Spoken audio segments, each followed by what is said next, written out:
பெரியவாச்சரணம். ஸ்ரீ லலிதா ரகசிய சகஸ்திரநாமத்தில் வாக்தேவதைகள் அம்பிகையின் நாமங்களாக அவளுடைய அனுகிரகத்தை சொல்லக்கூடிய நாமங்கள்.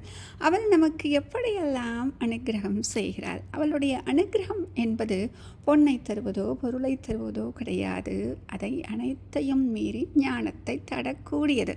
ஏனென்றால் பலவித ரூபங்கள் எதுவும் இல்லாமல் ஒரே ரூபம் அப்படின்னு சொல்லக்கூடிய அந்த பெரிய ஞானத்தை தருவதுதான் அவளுடைய அனுகிரகம். அந்த மாதிரி இருக்கக்கூடிய அந்த அனுகிரகத்தை பொழியக்கூடிய நாமங்கள். ஓம் ஞானமுத்ராயை நமஹ. ஓம் ஞானமுத்ராயை நமஹ. முத்திரை அப்படின்னு சொன்ன உடனே இறைவன் ஒவ்வொரு கோலத்திலும் ஒவ்வொரு முத்திரையுடன் இருக்கிறார் இல்லையா? அப்படி பார்க்கும் பொழுது இந்த ஞான முத்திரை அப்படின்னு சொல்லக்கூடிய சின்முத்திரை, இந்த சின்முத்திரை தான் மிகவும் விசேஷம் சொல்கிறோம் இல்லையா? இந்த சின்முத்திரை வடிவமாக இவள் இருக்கிறார். இந்த சின்முத்திரை அப்படிங்கிறது எப்படி இருக்கும் அப்படின்னா, வலது கை பெருவிரலும் சுட்டு விரலும் இணைந்து இருப்பது சின்முத்திரை. தட்சிணாமூர்த்தி தன் கையில் சின்முத்திரை காண்பிக்கிறார். அந்த முத்திரையின் மூலமாகவே எல்லா சந்தேகங்களையும் தீர்த்து வார்த்தைக்கு இடம் கொடுக்காமல் அந்த மௌனகுரு இருக்கிறார். இந்த முத்திரையின் மூலமாக அவர் நமக்கு என்ன காண்பிக்கிறார் என்றால், தனி மனிதனாக இருக்கக்கூடிய நம் அகந்தை, அது எது? இந்த கட்டை விரல் தான் தனியாக இருக்கு இல்லையா? அந்த அகந்தை என்ன ஆகுது அப்படின்னா, அந்த பரமாத்மாவுடன் இணைந்து அந்த சுட்டு விரல் இணைந்து அதன் உள்ளே அடங்கிவிட்டதாக குறிப்பிடுகிறது.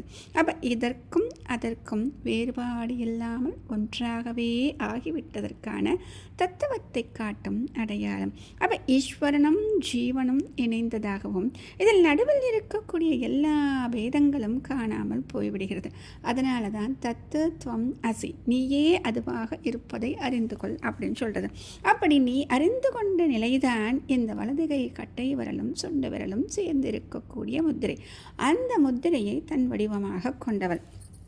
சரி, இன்னொன்று என்ன அப்படின்னா, ஞானத்தை கொடுப்பதன் மூலமாக முதம் என்று சொல்லக்கூடிய ஆனந்தத்தை அனுகிரகம் செய்பவளாக அவள் இருக்கிறார்.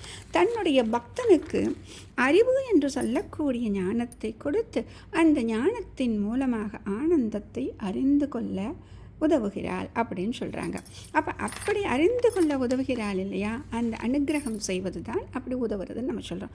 அப்போ ஞானேன முதம் ராஜி அப்படின்னு சொல்கிறாங்க. ஞானத்தில் ஆனந்தத்தை மறைத்து வைத்துள்ள தட்சிணாமூர்த்தி வடிவமாகவே இவள் இருக்கிறாள்.